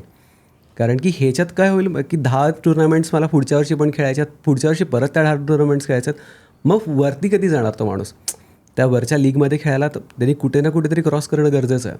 सो तिथे हे गरजेचं आहे. पण ज्युनियर्समध्ये असताना तरी मी टॉप 20 होतो. आता आम्ही काय इंटरनॅशनल सर्किटला असेल 700च्या आसपास, पण त्याला मला परत स्टार्ट फ्रॉम झिरो आहे. आणि तिथून तो प्रत्येक प्लेअरचा क्वेश्चन येतो की ओके मला परत फायनान्शियली झिरोपासून इन्व्हेस्ट करायचं आहे. आता मला आता मे बी मला प्रत्येक टुर्नामेंटला एवढे परत स्पेंड करायचं आहे. So it all comes to money प्रत्येक वेळेस. पण मग जर वय बघितलं तर कोणत्या वयामध्ये it is the high point of a tennis player? मी आत्ता तर काहीच नाही म्हणणार. 2 गोष्टी आहेत. जोकोविचने ते क्वेश्चन सगळ्यांना, तर त्यात जोकोविचने त्या क्वेश्चनला अजून एक मोठा क्वेश्चन मार्क क्रिएट केला आहे की खरंच 37-38पर्यंत खेळावं का? हां, कारण की तो अजून चालला आहे. इन रिलेव्हंट तो टॉप 3 प्लेयर्सचा सगळ्यात मोठा थ्रेट आहे आत्ता. इंडियामध्ये लिएंडर पेसने पण तीच गोष्ट केली. मला वाटतं ही retired at 45 if I am not wrong. त्याच्याहून जास्त खेळले असतील तर. पण तो क्वेश्चन आहे ना कधी प्लेयरला विचारूच नाही शकत मला वाटतं जोपर्यंत त्याची बॉडी रेडी आहे ना. इंडियन्समध्ये होतं, इंडियन प्लेयर्स युजली 27-28 नंतर पिक करतात. हा माझा ॲनालिसिस आहे. So you are going to rise now. हां, to peak just at that age. हां, आपण असं, कारण की आपला आहे ना मसल मॅच्युरिटी आणि गेम मॅच्युरिटी हा एक वेगवेगळा भाग येतो. म्हणजे आपण म्हणतो ना की मुलगा घरात कसा आहे आणि मुलगा बाहेर कसा आहे. बाहेर त्याला लाईफ एक्सपिरियन्सेस आहेत, घरात त्याची एक पर्सनॅलिटी वेगळी आहे. हां, सो इथे पण गेममध्ये तेच होतं. तो गेम मॅच्युरिटी येते ना ती त्यानंतर येते. आणि बाहेरचे युरोपियनमध्ये 15-17मध्येच येतात, कारण की त्यांचा तो गेमचा एक्सपोजर तेवढा मॅसिव्ह आहे. आपला गेमचा एक्सपोजर त्यानंतर येतो, कारण की त्यावेळेस आपल्याला फायनान्शियल गणितं माहीत असतात. सो आपण तिथून मग गोष्टी सुरू होतात. म्हणजे त्यांचा सक्सेस आधी येतो. हो, युरोपियन सर्किटमध्ये मी. आणि सगळ्या जगाची क्रेज म्हणजे विम्बल्डन. तू गेलायस, कधी खेळणार आहेस? I want to see you there. Okay, so मी फ्रेंच ओपन बघितलं आहेत भरपूर वेळा मी फ्रेंच ओपनला गेलो बघायला. विम्बल्डनला मी कधी नाही गेलो. एकदा प्लॅन ठरलेला माझा, बट कुठल्या तरी दुसऱ्या कामामुळे माझा तो प्लॅन मी कॅन केला बघण्यासाठी. What is it about Wimbledon? Okay, आपण मक्का मदिना म्हणतो ना तसा तो एक म्हणतो एक सगळ्यात टॉप ह्या गेमचा. इवन मी ग्लोबल गेम्समध्ये पण मी म्हणेन त्याला सगळ्यात जास्त रिस्पेक्टफुली बघितलं जातं. खूप ट्रेडिशनल आहे आणि भरपूर गोष्टी तिथे घडतात. पहिले तो ग्रास कोर्टवरती आहे. दुसरा एक काय म्हणतात एक सेलिब सेंट्रिक मागच्या 2 वर्षात झाला आहे तो. भरपूर रॉयल बॉक्सची एक क्रेज झाली आहे. परत ते स्ट्रॉबेरी आणि क्रीमबद्दलची चर्चा. सो ते एक कल्चर आहे तिथे, आणि ते कल्चर खूप मोठ्या प्रमाणात आहे, खूप मोठ्या प्रमाणात. आणि लोकांना तिथे असणं, तुम्ही एक स्टेटस बघता तिथे शेवटी. आणि मी नेहमी एक पायनॅपल मी आधी म्हणायचो. विम्बल्डनच्या ट्रॉफीवरती एक पायनॅपलचा एक आहे, तो एक्झॅक्ट आहे. सो मी नेहमी म्हणायचो की गोल्डन पायनॅपल तो विम्बल्डन. सो तो जिंकणं इन द सेन्स मला वाटतं लाईफमध्ये माणसाने दुसरं काय मी तरी म्हणेन की मला जर ते मिळत असेल तर मी दुसरं काय मागणार नाही. म्हणजे that is your high point of your career. मी 2 गोष्टींना कन्सिडर करेन हाय पॉईंटमध्ये टेनिसला. पहिलं तर ऑलिम्पिक्स आणि दुसरी गोष्ट विम्बल्डन. अपार्ट फ्रॉम दॅट मला नाही वाटत आहे की दुसरं कुठलं स्वप्न कोणाचं असेल. म्हणजे माझी तरी अजिबात कुठली दुसरी स्वप्न नाही आहेत. आणि मी नाही म्हणणार आहे की मला 10 स्लॅम खेळायचे आहेत, मला एकच स्लॅम खेळायचा आहे, मला कधीतरी वर्ल्ड टूर एक्सपिरियन्स करायचं आहे. मला वाटतं आहे की जेवढ्या वेळ मला ते एक्सपिरियन्स करायला मिळेल त्यासाठी मी वेलकम आहे. गुड. तू जोकोविचबद्दल बोललास, मला असं वाटतं त्याच्यामुळे विगन झालास का तू? तुझं सध्याचं डाएट काय? नाही, मी विगन तर खूप आधी मला वाटतं आम्ही रशिया टूरच्या वेळेसच आमचं डिस्कशन चालू झालं होतं की मिल्कमुळे मला होणाऱ्या ॲलर्जीज आहेत, बॉडी स्लो होती आणि मला पळताना थोडंफार जाणवत होतं.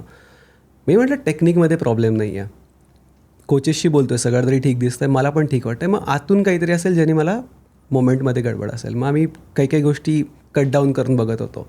पहिले ऑइलचे प्रॉडक्ट्समध्ये आम्ही बघितले, मग स्वीटमध्ये बघितलं. मग नंतर कळलं की ओके हे मिल्कमध्येच काहीतरी आहे जे विश्वजितला डॅमेज करत आहे स्पीडमध्ये आणि रिकव्हरीमध्ये. आणि ग्लुटन नंतर आलं माझा. ग्लुटन मला पहिलं माहीत नव्हतं. घरी चपाती बनायच्या, अजूनही बनतात, पण आता भाकऱ्या जास्त बनतात कारण की मी भाकरी खातो आता. पण सुरुवातीला फक्त कारण की आपला एक्सपोजर पण तेवढाच आहे ना नॉलेजला. ॲज अ ज्युनियर म्हणजे मी म्हणेन की 2009-10ची गोष्ट आपण करतो आहे. सो तेव्हा किती गोष्टीची ॲलर्जीज, आता मार्केटमध्ये नवीन ॲलर्जीज इंटरनेटमुळे कळतात आणि आपण मग विचार करतो स्वतःला, अच्छा हे मला काल झालं म्हणजे मी पण असाच आहे. हिथून लोकांचा आता विचार येतो मला हे ॲलर्जी असेल ती. सो तिथे ते नव्हतं. तिथे भरपूर टेस्ट मला कराव्या लागल्या, भरपूर गोष्टींना बघावं लागलं की ओके हे मला होतं आहे, हे नाही होतं. सो आम्ही तिथून आलो. नॉनव्हेज सोडण्याचा मुद्दा हा पर्सनल होता कारण की मला ते ज्यावेळेस मी बघितलं ते स्लॉटर करतात आणि मग तिथे मला डिसिजन आला की ओके हे पूर्णपणे आपण आता थांबवणं गरजेचं आहे. तेव्हा मला चिकन किंवा नॉनव्हेज बंद नव्हतं सांगितलेलं, मिल्क सांगितलेलं. पण नॉनव्हेज कट टू 1 इयरमध्येच तो डिसिजन माझा आला कारण की मला ते बघवलं नाही. मी म्हटलं हे मी जर खात असेल तर मला नको, हे आपण टाळलेलं बरं. आता तू कम्प्लिटली वेगन आहेस. हो, आणि ग्लुटन फ्री पण आता. आणि मग प्रोटीन कसं मॅनेज करतोस? दिवसाला किती प्रोटीन घेतो? कारण हा मला वाटतं सगळ्यांना पाहिजे असतं की दिवसाला किती ग्रॅम प्रोटीन घेतलं पाहिजे नॉर्मल माणसानी आणि ॲथलीटनी. ओके, सो डिपेंड्स आपण किती कॅलरीज बर्न करतो त्यावरती पण येतं आणि एज ग्रुपनी पण मॅटर करतं. सो मी सांगू शकेन, मी हे नाही सांगू शकणार ऑनेस्टली की प्रत्येक माणसाने किती कन्झ्युम करावं किंवा प्रत्येक ॲथलीटने, कारण की प्रत्येकाचा बॉडी टाईप हा वेगळा आहे आणि तो काही डायबिटिक असतात, प्री डायबिटिक असतात. काही जणांचं असतं की बाबा मला हे ॲलर्जीचं तर आम्ही हे एवढंच करू शकतो. काहींचा बॉडी मेकॅनिक म्हणजे त्यांचा मेटाबॉलिझम पण काही लोकांचा स्लो बनत असतो, काही हाय असतो. सो मी माझं स्वतःचं सांगू शकतो की मी आत्ता तरी 70 ग्राम्स प्रोटीन कन्झ्युम करतो आहे. बीन्स असतील, नट्स असतील, सोया असेल, ओट्स असतील, जेवढ्या काही असे आहेत त्यातून मी जास्तीत जास्त म्हणजे नॅचरली घेतोस? नॅचरली. मी पावडर नाही घेत? नाही, मी सप्लिमेंट्स प्रोटीन पावडर नाही घेत, अजिबात नाही. मी घ्यायचो, मी एन्डॉस पण करायचो. कुठली? वे नाही, वे इज अ मिल्क. पण बट मी 2-3 ब्रँड्सना एन्डॉस केलं आहे आधी. मी वापरत पण होतो. मी अजूनही सांगेन की ज्या काही एन्डॉर्समेंट्स मी आत्ता पण करतो किंवा प्रिव्हियसली करतो तर मी वापरत होतो तेव्हा मी करत होतो. मी असंच नाही होतं की कोणतरी पैसे देतं म्हणून एन्डॉर्समेंट करेन, असं नाही घडलं. पण मी प्रोटीनला म्हणजे मी त्या स्कूप किंवा त्या डब्यावरती जास्त विश्वास नाही ठेवणार बिकॉज ती इंडस्ट्री मी जास्त जवळून बघायला लागलो आहे. तुझं म्हणणं घेऊ नये प्रोटीन? माझं म्हणणं तरी घेऊ नये. जेवढं नॅचरल रिसोर्सनं आपण जाऊ शकतो तेवढं आपण जाऊयात. सो प्रोटीन सप्लिमेंट पावडर घेऊ नये? मी ह्याच्या अगेन्स्ट आहे कारण मला असं खूप वेळा वाटतं ह्याचा आपण किडनीवरती प्रेशर क्रिएट करतो. केमिकल्स असतात, आपण कुठल्या गोष्टी डायजेस्ट कसं करणार आणि त्याचा आत्ता नाही पण लाँग टर्मला नक्कीच काही ना काहीतरी होतं. हा माझा लुकआउट आहे, हा माझा स्टँड आहे की मी सप्लिमेंट्स घेत नाही. मी कोणाला सांगत नाही की तुम्ही येऊन घ्या. मी म्हणते की अरे हार्ड अँड फास्ट लाईफ आहे. मी म्हणेन ठीक आहे, मग भरपूर टेस्टिंग होतात सप्लिमेंट्सचे, मग तुम्ही राईट ब्रँड्सना सिलेक्ट करा, त्यांची क्वांटिटी ठरवा, तुम्ही त्यावरती डिपेंड न करावं, हे माझं म्हणणं आहे. मी म्हणेन जर 4 मील नॅचरल आहेत माझ्या, मी चार वेळा मी घरातलं खातो आहे आणि मला एक स्कूप काहीही करून तो प्रोटीन इंटेक हवा आहे, येस गो फॉर इट. मी म्हणेन 4 वेळा मी प्रोटीन पिणार आणि एक दिवस एका टाईमचं मी जेवणार आहे तर मी म्हणेन अजिबात नाही, तुम्ही बॉडी खराब करताय. कुठे ना कुठले ना कुठले सप्लिमेंट्स, मेडिकेशन्स हे इम्पॉर्टंट आहेत. पण जोपर्यंत कोण सांगत नाही आहे, जस्ट बिकॉज माझा जिम ट्रेनर मला सांगतो आहे की त्याला त्याचे 200 रुपये मिळणार आहेत त्या डब्बा विकून, तर मी म्हणेन की नको. कारण प्रत्येकाची बॉडी वेगळी आहे. डायटिशियनशी कन्सल्ट करा, डॉक्टरशी पण बोला, मेडिकल टेस्ट करा की तुम्हाला ओके तेवढे तुमच्या बॉडीला गरज आहे का. आता भरपूर मार्केटमध्ये असे सप्लिमेंट्स आले आहेत की ते सप्लिमेंट्स कन्झ्युम केल्यावर तुमचे बॉडी फॅट चाटतील, तुमचे मसल्स असे डेव्हलप होतील, तुम्ही रिकव्हरी असे, हे विकायचे पॉईंट्स आहेत. रिॲलिटी आपल्याला माहीत असायला पाहिजे. प्रत्येक गोष्ट डेटावरती जाऊ देत. म्हणजे काय की ओके मला जर उद्या कोणी म्हणाल, आता हा माझा आजचा पॉईंट आहे की मला सप्लिमेंट्स घ्यायचे नाही आहेत. काही वर्षानंतर मला जर कोणी सांगितलं की तुझ्या जॉईंटसाठी तुला सप्लिमेंट्स घ्यायचे आहेत, ओके मेडिकेशन्स आहेत ते, मला ग्लुटामिन आहे, कार्निटिन आहे, भरपूर गोष्टी आहेत. कारण की मला कोणीतरी सजेस्ट केलं. म्हणजे असं नाही की मी 4 लोकांमध्ये गप्पा मारतो म्हणून. मला डॉक्टरने सांगितलं की आत्ता तुझ्या ह्या बॉडीला गरज आहे. ओके उद्या मला जिम ट्रेनर जर हे म्हणायला लागला ना की तुम्ही हे घ्या. स्टॅग म्हणून एक वर्ड वापरतात जिममध्ये. खूप नवीन यंगस्टर्स असतात ना, त्यांना हा प्रश्न विचारतात की स्टॅग लिया क्या तूने. हा एक कॉमन स्टॅग. आता स्टॅगमध्ये म्हणजे काय म्हणतात ते, वे प्रोटीन आहे, क्रिएटिन आहे, प्री वर्कआउट आहे, परत BC आहे आणि भरपूर काही अशा गोष्टी. आणि त्यात मग ओमेगा 3 अमका डिमका गोळ्या, त्या सगळ्या कॉम्बिनेशनला ते स्टॅग म्हणतात. मग ते स्टॅग म्हणजे काय, तो घेतो म्हणजे मी आता बॉडी बनवणार. Actually it is stack. हां बट त्यांचा तो म्हणतात स्लँग. आता आपण सगळे जेन्झीकडे वळत चाललो आहे. सो सगळे ते त्या वर्ड्सना मी पहिला प्रश्न पडला की, आणि ह्या मी गोष्टी वापरून बघितल्यात. मी हा डिसिजन कधी आलो की मी प्रत्येक गोष्ट वापरून बघितली. माझा जिम ट्रेनर म्हणतो तुला ओमेगा घ्यायचा आहे. ओके आता ओमेगामध्ये विगन ऑप्शन्स किती आहेत. अच्छा हे ब्रँड्स आहेत. अच्छा ते घ्यायचं आहे. मग तो म्हणाला तुला विटॅमिन E पण घ्यायची आहे. बरं ठीक आहे. मग तो म्हणाला विटॅमिन तुला B पण घ्यायची. मी ओके सगळं आपण घेऊयात. नंतर त्याचे ॲलर्जीज पण होतात ना, कारण की आपल्या बॉडीमध्ये जर B12 जास्त बनतच असेल नॅचरली, किंवा कुठलीही गोष्ट आपल्यात बनत असेल, त्याला आपण ओव्हरडोस करणं हे कुठेतरी डॅमेज करण्यासारखंच आहे. नक्कीच. सो ते एंड ऑफ द डे जाऊन ते किडनीवरतीच प्रेशर्स क्रिएट करतात. मग माझ्या ट्रेनरने सांगितलं मी 3 वेळाचा स्कूप टाकणार आहे आणि स्कूप मी सगळ्यांना दाखवणार. मी खूप जणांना आत्ता ओळखतो आहे जवळपास की 10 वर्षानंतर जो एक इफेक्ट असतो ना, त्यात मग ते म्हणतात की अरे यार त्यावेळेस मी अजूनही कुठल्याही गोष्टींच्या अगेन्स्ट नाही आहे, सप्लिमेंटच्या अगेन्स्ट नाही आहे, मी मेडिकेशनच्या अगेन्स्ट नाही आहे, पण घेऊ नये.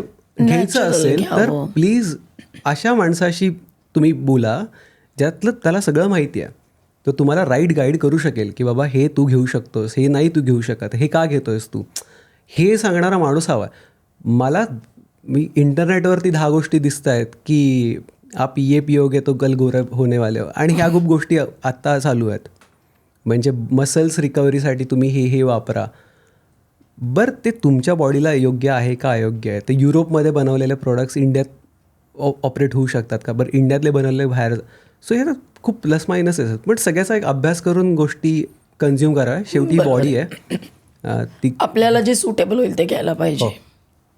आता तू एन्डोर्समेंटबद्दल बोललास, तर ते एन्डोर्समेंटसाठी पण एक पर्सनॅलिटी लागते ना, मॉडेल लाईक. तर ती तू कशी मेंटेन करतोस इमेज तुझी. मी खूप नॅचरल आहे. मी अजूनही सांगतो, मी जे काही घरात स्किन मला पहिलं तर आधी खूप मी काय म्हणतात अवॉइड करायचं. म्हणजे सनस्क्रीन लावणं म्हणजे थोडं गर्लिश आहे. परत काय मॉइश्चरायझर लावायचं असेल, क्लेन्झर वापरायचा, हे सगळं मला आधी वाटायचं की खूप फेमिनन आहे. पण नंतर कळलं यार हे आपण डॅमेज करतो आहे. म्हणजे मला असं वाटतं जेवढा जास्त आपण गेम, बिझनेस, लाईफबद्दल फोकस करतो तेवढा स्किन खूप जास्त मॅटर करतं आहे. मग त्यातून आपली हेल्थ, लाईफ, पर्सनॅलिटी, तुम्ही जसं सेल्फ केअर रिफ्लेक्ट होते. खूप खूप खूप गरजेचं आहे. म्हणजे मला वाटतं मागच्या 3-4 वर्षात ही लागलेली सवय आहे. मी म्हणजे सगळ्यात चांगली लागलेली सवय आहे. म्हणजे मी सकाळी उठल्यावरती मी क्लेन्झरने क्लीन करतो, मग मॉइश्चरायझर लावतो, सनस्क्रीन लावतो, मग निघतो बाहेर. प्रॅक्टिस नसेल तरीसुद्धा. प्रॅक्टिसच्या वेळेस सनस्क्रीन वेगळं आहे, डे टू डे वेगळं ठेवतो मी. कुठलं लावतोस तेव्हा? मी त्यावेळेस 55+ वापरतो आणि नॉर्मलला मी 20-30 जे असेल त्या पद्धतीने वापरतो मी. आणि त्यानंतर मग रात्री परत मी फेस वॉश असेल, मग क्लेन्झर करणार, मग ते एक सिरप येतो तो थोडासा लावून परत त्यावरती मॉइश्चर लावून मी झोपून जाणार. मग ह्या गोष्टी खूप बेसिक आहेत, पण ह्या लाँग टर्मला फायदा देतात. म्हणजे सुरुवातीला वाटेल की अरे आपण काय करतो आहे, पण जसं आता क्लायमेट पण एवढं फास्ट चेंज होत आहेत, कार्बन आहे बाहेर, आपलं फूड भरपूर चेंज होत राहतं. आणि मी एवढं ट्रॅव्हल करतो की मला कन्सिस्टंट एका जागेवरती एकच सिमिलर फूड नाही खाता येत. मी कॅलरीज काउंट करू शकतो, पण त्याची क्वालिटी काय आहे हे प्रत्येकाला विचारू नाही शकत आहे की तुम्ही काय टाकलं आहे. मग त्यात काय काय गोष्टी मग त्या चेहऱ्यावरती येतात. सो जेवढं काही मी मेंटेन करू शकतो स्वतःला, म्हणजे जेवढं हायजीन ठेवू शकतो, म्हणजे कपड्यांमध्ये असेल, माझ्या परत माझ्या सॉक्समध्ये असेल, टोपी असेल, चष्मा, इवन प्रत्येक गोष्ट मी टापटीप क्लीन करून ठेवलेली असते. बरोबर आहे, कारण tennis is a very glamorous game. हो, त्यामुळे तुझे ते टॅटू, तुझे शूज, मध्ये तुझा एक शूजचा एक व्हायरल गेलेला, 5 लाखाचे शूज घातलेस. आत्ता असेल, मला वाटतं त्याची प्राईस वाढत जाते. मी स्टॉक एक्स म्हणून एक प्लॅटफॉर्म आहे, तिथे तुम्ही प्राइसिंग चेक करू शकता. आपण स्टॉक्स जसे चेक करतो तसे असतं ते.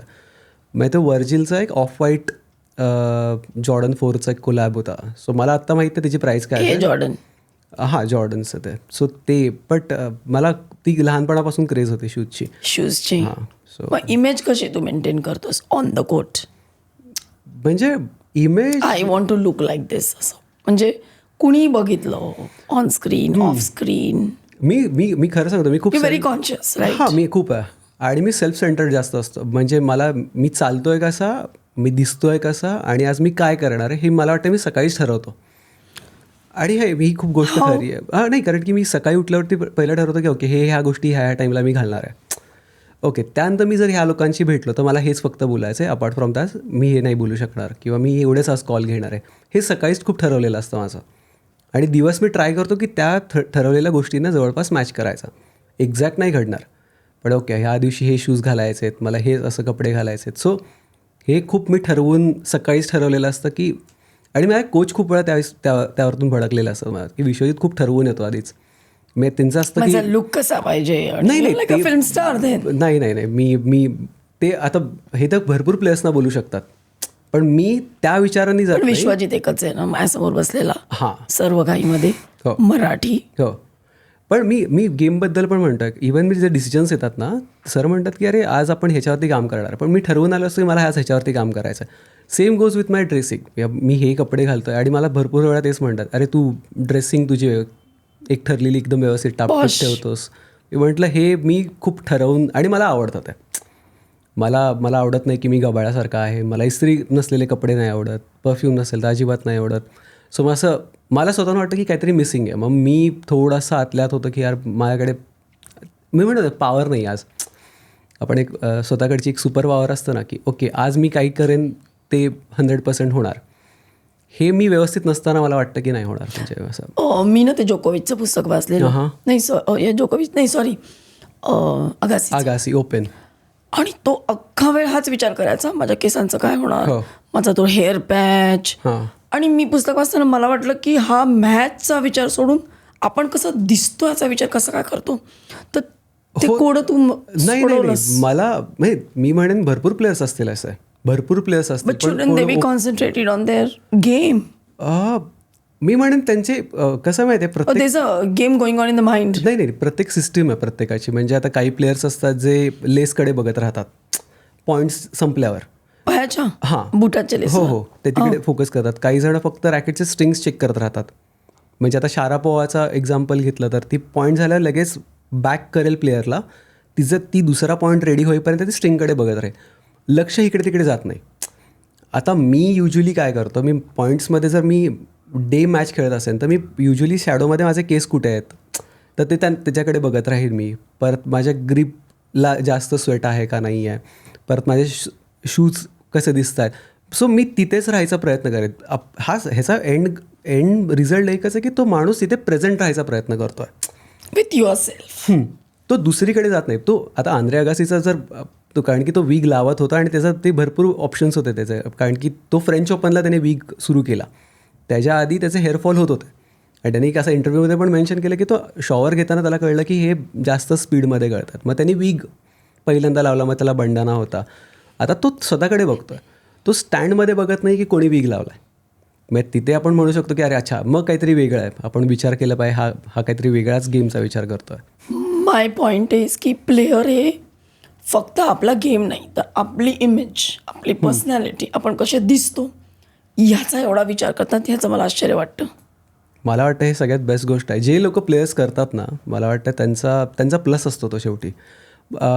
मी काही स्पोर्ट्स किंवा काही प्लेयर्सना आता आपण म्हणूयात, आता क्रिकेटमध्ये पण 11 प्लेयर्स आहेत, पण आपण 2-3 प्लेयर्सनंच का बघतो मग? मला वाटतं 11च्या प्लेयर्सकडे ती ताकद आहे ना, ती मॅच जिंकवतात, भरपूर काही गोष्टी करतात ते. पण आपण त्या दोघा-तिघांकडेच का परत बघतो? कारण की त्यांना ते स्वतःला कॅरी करणं जमतं, बरोबर. आता आपण टॉप 10 टेनिस प्लेयर्सकडे जरी बघितलं, मग आपण 3-4 प्लेयर्सकडेच का बघतो? बिकॉज त्यांना कॅरी करणं जमतं. आज आपण रॉजरकडे जेव्हा बघतो, रॉजर फेडरर, तो बोलतो एलिगन्स आहे, त्याची पर्सनॅलिटी आहे, तो जसं त्याचे केस असतात तसं तो बंडाना बांधतो, किंवा त्याचा बॅकहँड जसा दिसतो, तो बॅले डान्सर वाटतो कोर्टवरती. मग ही पर्सनॅलिटी त्याची बाहेरून आली आहे ना.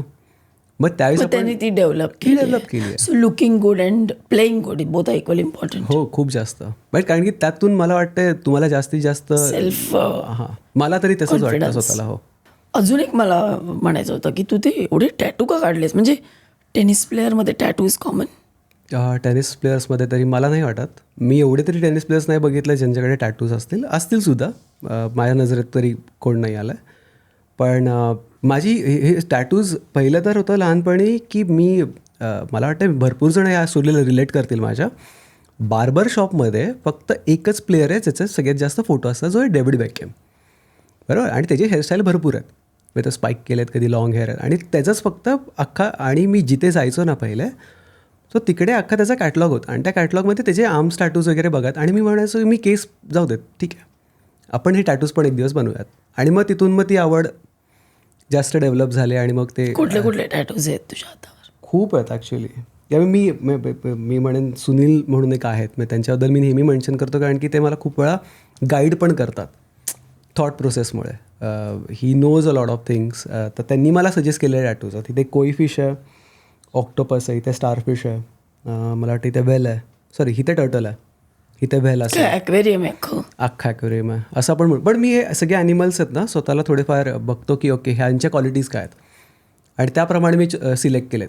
मग लोक म्हणतील की अच्छा मला सिंह पण काढायचा आहे, म्हणतील कोणतरी ईगल पण काढायचा आहे. पण मला जिथे जिथे वाटतात की ह्या क्वालिटीज मला हव्यात. आता मला कोई फिश इट्स लाईक तो अगेन्स्ट द फ्लो जातो, तो पॉझिटिव्ह आहे भरपूर. ऑक्टोपस हा मल्टीटास्किंगमध्ये आहे. परत आपण टर्टल म्हटलं पेशन्समध्ये जास्त येतो. सो ह्या सगळ्या गोष्टी इथे आहेत. म्हणजे ते स्टॉईक आहे जो, तो मला खूप जास्त हे वाटतं की हा स्वतःलाच परत बनवता.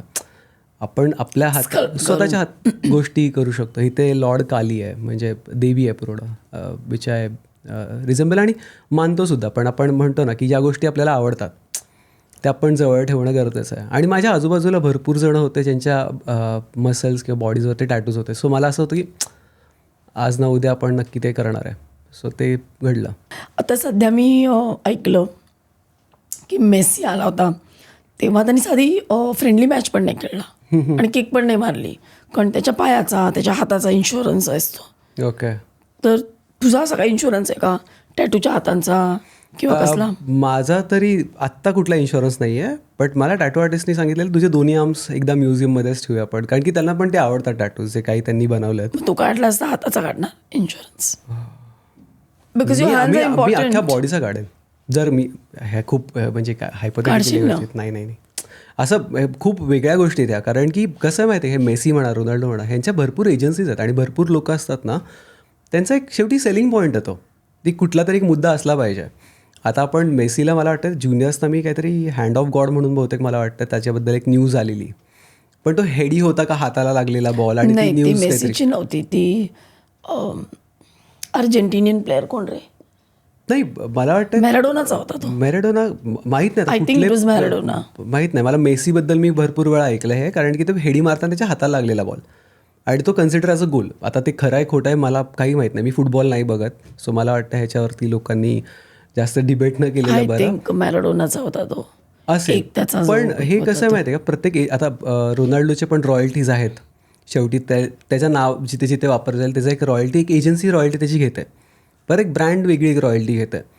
सो प्रत्येक प्लेअरचा एक कुठे ना कुठे इन्शुरन्स काही ना काहीतरी असेल. म्हणजे आपण काही प्लेअर्सच्या इन्शुरन्सबद्दल पण मीडियामध्ये आला नसेल किंवा खरं खोटं त्यांना त्यांचं माहिती आहे, पण मला माहीत नाही कधी घडेल. उद्या जर मला खरंच ही वेळ आली इन्शुरन्स करायची तर मग वेळ आली नाही, वेळ येऊ दे. वेळ तर आत्ता पण येऊ शकते आपण करायला, असं नाही म्हणजे यू आर सो व्हॅल्युएबल. हा बट त्याचा हा बट ह्याचा हे अर्थ नाही होणार की इन्शुरन्स भरत राहील. हां, मग ते पण वेगळाच हेडिक आहे माझ्यासाठी, बट आता नाही आहे. तू फक्त टेनिस प्लेअर नाही आहेस, तू एक एंटरप्रेन्योर आहेस. तर कुठल्या कुठल्या बिझनेसमध्ये तू पैसे गुंतवलेस? ओके, असं तर आहेत मल्टिपल, बट मी आत्ता सांगेन मी जास्त मेजॉरिटी ऑफ फोकस मी आत्ता फूड इंडस्ट्रीवरती जास्त करतो आहे. बिकॉज मी जसं मगाशी सांगितल्याप्रमाणे जे मी कन्झ्युम करतो मी लोकांना जास्त चांगल्या पद्धतीने सांगू शकेन. सो मी फूड ब्रँड्सवरती आत्ता फोकस करतो आहे. ॲट द सेम टाईम मी कन्स्ट्रक्शनमध्ये आत्ता जस्ट एंटर केलं आहे. इट्स बिन अ इयर आपण म्हणूयात. कारण इन्फ्रास्ट्रक्चरबद्दल मी का म्हणेन, कारण आम्ही ॲज अ प्लेयर आहे ना, मी नेहमी हा विचार करायचो की मला ही चांगली जागा का नाही भेटली खेळायला. कारण की प्रत्येक प्लेयर हा एक्सपिरियन्ससाठी येतो कोर्टवरती. स्टेडियममध्ये पण काय तो एक्सपिरियन्ससाठी येतो. आणि हा विचार आम्ही भरपूर वेळा मी माझा भाऊ माझा मित्र आम्ही याच्याबद्दल भरपूर वेळा बोलणं झाल्यावरती आम्ही ठरवलं की आपणच स्वतः सुरू करूयात, जो मुलांसाठी किंवा प्लेयरसाठी हा राईट एक्सपिरियन्स आपण डेव्हलप करू. आणि मग आम्ही इन्फ्रास्ट्रक्चरमध्ये आलो. म्हणजे त्यात टेनिस कोर्ट असेल, गोल्फ असतील, पिकल कोर्ट असेल, पॅडल कोर्ट असेल, whatever it is that we can do, ते आपण बेस्ट लेवलला करूयात ज्याने त्यांना एक्सपिरियन्स बेस्ट मिळेल. सो ॲज अ बिझनेस म्हणण्यापेक्षा आपण एक्सपिरियन्स डेव्हलप करणं जर असेल तो एक होता. पण माझ्या सुरुवातीपासून स्पोर्ट्स इंडस्ट्रीमध्येच जास्त बिझनेस. आता मला वाटतं माझ्या एका कंपनीला 6 वर्ष पूर्ण होतील आता. सो तो एक आहे. Ready for rapid fire. Yes. असा एक पदार्थ जो भयंकर आवडतो पण डाएटमुळे खाता येत नाही. मिल्कशेक. मला लहानपणी मी पुण्याला भरपूर वेळा जायचो ज्युनियर्सना आणि मला फालुदा भरपूर आवडायचा. तिथला तो मस्तानी. सो तो एक होता. सो अजूनही मला ते वाटतं की कधी कधी, बट रिग्रेट नाही अजिबात. बट तू कधीच खात नाहीस गोड? नाही गोड नाही आहे, मिल्क आहे ना त्यामुळे मी नाही खात आहे. गोड मी कधी कधी खातो, पण ते पण असेल जर गुळाचं असेल तर. आणि मी युजली घरातच बनवलेलं जास्त खातो. असं आहे. पुरणपोळी असेल, मोदक असतील. मला वाटतं कॉलेजमध्ये माझे काही मित्र मला मोदक घेऊन यायचे त्यासाठी की हा मोदक खूप खातो म्हणून. आणि मी मोदक अजूनही खातो आवडीने. गुळाचं असेल तर मी नक्की खाईन. टेनिस सोडून दुसरा कुठला खेळ खेळायला तुला आवडेल? खेळायला आवडेल मला. गोल्फ आवडेल खेळायला. खेळतोस? एकदा दोनदा मी ट्राय केला. मी म्हणेन मी प्रोफेशनली अजून फुल फ्लेज बघितलं नाही हे कसं आहे, पण मला तो एक्सपिरियन्स आवडला. तुला फक्त ग्लॅमरस आवडतात असं नाही म्हणता येणार. म्हणजे हे म्हणजे मला सगळे जसे मित्र एक हे करतात ना, बट नाही सगळे एक्सपेन्सिव्ह गेम्स आवडतात. हां, असं पण म्हणू. बरोबर आहे ना. पिकल बॉल वगैरे काही नाही? मी कोर्ट्स बनवायला आवडेल मला. पिकल कोर्ट्स आणि प्लीज मेक. आम्ही बनवतोय. ओके. कोणत्या देशांच्या खेळाडूंबरोबर खेळायला जास्त मजा येते?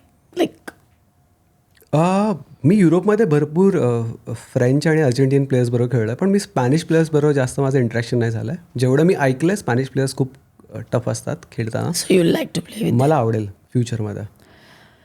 कोणाविरुद्ध खेळायला आवडेल, जोकोविच की अल्करास? जोकोविच. का? मी खूप रिझेंबल करतो लाईक आमचं गेम स्टाईल. आणि जोकोविचला बघितलं आहे मी असं समोरासमोर कधी भेटलो नाही. मी फ्रेंच ओपनलाच बघितलं आहे. Nadal I have like face to face बघितलं. असं पण म्हणून हाय हॅलो ठीक आहे, बट असं डू यू नो मी वाला असं काही कधी घडलं नाही आहे. सो या. तुझे टेनिस गुरु कोण? गुरु? ओके. मी टेनिस मी टेक्निकली बघायला गेलो ना तर मी कोचेस तर माझ्याकडे भरपूर आहेत असे भरपूर रेंजमध्ये. पण प्लेयर्समध्ये मी ज्यांना बघत वाढलं, मी म्हणेन जोकोविच असेल, आंद्रे अगासी असेल, नडाल असेल.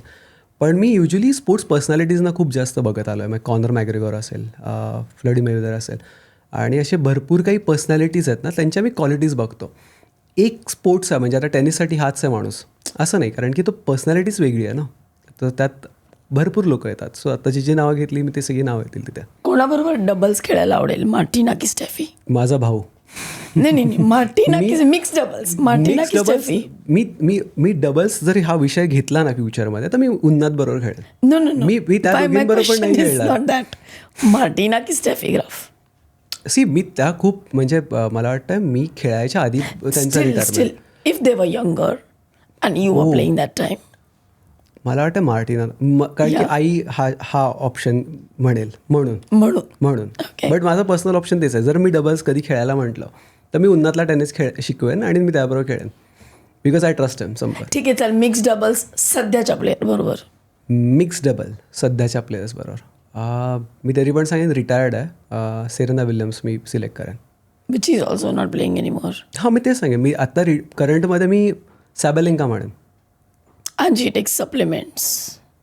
सेरेना नाही त्याबद्दल ऑलरेडी इंजेक्शन भरपूर डिबेट झाला आहे मीडियामध्ये, भरपूर काही गोष्टींबद्दल तिने ओपनली सांगितलं आहे, पण अनटिललेस कुठली डोपिंग केस नाही आहे ना तोपर्यंत आपण त्याला काहीच नाही कन्सिडर करू शकत. आणि आता तिने भरपूर अचीव करून झालं आहे, सो आता ती whatever she says is okay. सगळं खरं. मग इथे एक प्रश्न आहे, you may want to answer or not. तू लग्न कधी करणार? टाईम आहे इतक्या लगेच नाही, पण असं पण नाही आपण म्हणून 3 वर्ष इज टू सून और 1 वर्ष इज टू सून माहीत नाही. नाही, it's depending on bank balance की some other achievement or finding the right person. नाही मी म्हणेन बँक बॅलन्सचा ऑप्शन तर मी विचार नाही करत आहे, बट मी म्हणेन मी ॲज अ पर्सन कुठपर्यंत डेव्हलप झालो आहे, मग तिथे ह्या डिसिजन सगळे येतील. कारण that is a call she has to take. नाही, त्यात कसं आहे माहिती आहे का, तुम्ही एक्सपिरियन्स ॲज अ पर्सन काय करता लाईफकडून, आय मीन एक्सपेक्टेशन्समध्ये पण येतात, आणि ॲज अ पर्सन म्हणून मी काय कुठपर्यंत आलो आहे तिथून गोष्टी बदलतात.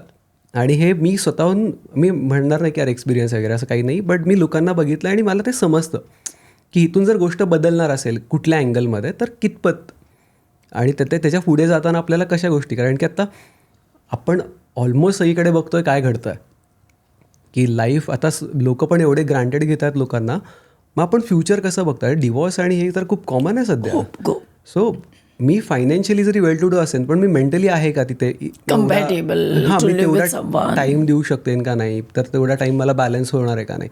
करणार लग्न करणार आहे 100%, कधी माहीत नाही. म्हणजे मी हे पण म्हणेन 2 आठवड्यात पण करेन, म्हणायला पण हे पण म्हणू शकतो, पण तो एकदम सेन्स असला पाहिजे की ओके हे 3 वर्ष 5 वर्षानंतर माझ्या ह्या घटना मला घडवायच्यात. सो असं म्हणता येईल. तुझे एखादी हॉबी किंवा छंद कुठला आहे? मला बुक्स आवडतात वाचायला. मी पेंटिंग खूप वर्ष आधी बंद केली, बट मला जर कधी खरंच वेळ मिळाला ना प्रॉपर, तर मी मोठा कॅनव्हास घेऊन मी परत पेंटिंग करायला सुरुवात करेन. बुक्स आवडतात, आवडतं पुस्तक कुठलं? मी खूप काही रिकमेंडेशन देऊ शकतो, बट जसं मगाशी आपण ओपनबद्दल म्हणालो, ओपन पण एक चांगलं बुक आहे टेनिस प्लेयरसाठी वाचायला. मी राफा माय स्टोरी पण मी रिकमेंड करेन टेनिस प्लेयर्सना. नॉर्मल लाईफबद्दल जर कोणाला वाचायचं असेल तर book of life bye J.K. Krishnamurthy एक खूप चांगला बुक आहे. स्पिरिच्युअल जर्नीबद्दल एक असेल, मला ऑथरचं नाव माहीत नाही, पण ब्लॅक बुक ऑफ सोल म्हणून एक बुक चांगला आहे. भगवद्गीताचा सार आहे तो, त्यात इंग्लिशमध्ये आहे, पण त्यात खूप सिम्पलिफाय करून गोष्टी सांगितल्यात. सो ते एक आहे. परत मी म्हणेन 100 स्पीच म्हणून एक खूप चांगला बुक आहे, त्यात खूप लिडर्सने खूप चांगल्या पद्धतीने त्यांचे मुद्दे मांडलेत. सो ते मी युजली रिकमेंड. म्हणजे they have shaped your thought process. अशा तर भरपूर आहेत. मी लॉकडाऊनमध्ये एवढे पुस्तकं वाचत होतो ना, तर कुठली चॉईस असेल काय असू शकतं, बट मला वाटतं इडली मी आणि ऑर्चिड म्हणून पण एक आहे विठ्ठल कामतांचं पुस्तक. सो ते मला ॲज अ ऑन्ट्रप्रेनर मी म्हणेन त्यांनी कोणीतरी वाचावं, कारण की 0 to 100 आणि एक्सपिरियन्स. खूप खूप सुंदर पुस्तक आहे ते, मी लॉकडाऊनमध्ये वाचलेलं. अशा 3 गोष्टी की त्या घेतल्याशिवाय तू घराच्या बाहेर पडणार नाहीस. ओके, आपण फोन वॉलेट तर आपण जाऊ देत, तेच आपण नॉर्मल ठेवूयात. मी म्हणेन माझ्या साईड बॅगमध्ये परफ्यूम, मिंटचा box. You should smell also good. मी ठेवतो बरोबर. दॅट इज लाईक मला आवडतात परफ्यूम. आवडतं परफ्यूम कुठलं तुझं? लोकॅस्टे मॅच पॉईंट खूप चांगला आहे. आणि मी डिओर पण मेन्शन करेन, बट मी कॅरी नाही करणार जर मला कुठे घेऊन जायचं आहे तर ते, बट मी लोकॅस्टेला जास्त प्रेफरन्स देईन. मिंटचा बॉक्स आणि एक डायरी, युजली ह्या गोष्टी असतात माझ्यावर. कारण कधी कधी होतं मला, मी बोलता किंवा मी बसलो असेल तर मला थॉट्स काही असतील ना, मी लगेच ते लिहून काढतो. ओके, हे मे बी मला हे पण डेव्हलप करायचं असेल, हे गोष्ट कमी जास्त, सो मी त्या गोष्टी खूप करतो. माझ्या साईड बॅगमध्ये त्या गोष्टी असतात तिन्ही. विश्वजित, तू सर्व काहीमध्ये आलास आणि छान वाटलं. आणि मला असं वाटलं की तू फक्त टेनिस प्लेअर नाही आहेस, तू एक थिंकर आहेस, फिलॉसॉफर आहेस, विचारांची प्रगल्भता आहे. मला वाटतं आजी आणि आईबरोबर वाढल्यामुळे थोडंसं आहे. खूप छान वाटलं, मजा आली. Thank you so much. धन्यवाद. थँक्यू. प्रेक्षको, आजचा एपिसोड वेगळा होता, इंटरेस्टिंग होता. एखादा खेळाडू त्याच्या खेळासाठी काय करतो आणि त्याचबरोबर तो बाकीच्या म्हणजे बिझनेसमॅन आहे, ऑन्टरप्रेन्युअर आहे आणि सेल्फ केअरमध्ये सुद्धा तो एवढं लक्ष घालतो, माझ्या दृष्टीने फार महत्त्वाचं आहे. हा एपिसोड मला स्वतःला घेताना खूप मजा आली. तुम्हालासुद्धा आवडला असेल. जास्तीत जास्त लोकांपर्यंत शेअर करा, लाईक करा आणि सबस्क्राईब करायला विसरू नका. पुन्हा भेटूया असाच एखादा छानसा विषय घेऊन. अशाच एखाद्या छानशा गेस्ट बरोबर सर्व काहीमध्ये.